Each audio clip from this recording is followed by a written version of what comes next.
morning guys. Tayo ngayon po si Ma'am. Ano po pangalan? Donna Red po. Donna Red. Anong red po si Ma'am? Ma'am Donna Red. Saan po ba kayo? Anong red po ang inyong pinto? Grade 6 po. Grade 6 po. So, kamusta naman po ang inyong ano rito? Ang school po dito, ayos naman po. Okay naman po. Eh, May mapasaway din. May mga pasaway din po sa estudyante. So, kamusta naman po yung ating feeding program? Sa, Okay naman, marami daw po ang nasarapan din sa luto ng mga ano.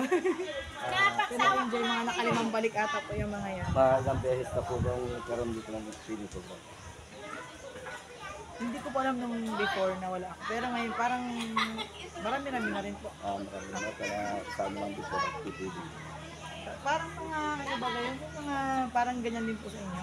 Tawag mo, hindi ko po. Guardians, mga ganun. Ako parang ibang group naman po sila. May iba naman po nakarana yung mga kasama yung mga fire sa fire. Kaya po po yung station. So, mga ilang po estudyante po. Less than 200 po. Hindi po. Kasi anong grade po sa inyo, ma'am? Grade 6 po. Si Ma'am. Donald. Si Ma'am Donald po. Grade 6 teacher. Tayo po nakalive sa YouTube channel. Nakalive po. Pagalitan ako sa bagay. Ay, hindi. Ano naman po ito? Ito wala namang gawa ng feeding program naman po ito. Wala namang kasama sa politika. Nakagawa ng amin naman pong pagtulong ay hindi kasama sa politika. Wala pong politika ito po sa kami. Sa guardians. Guardians lang po kami.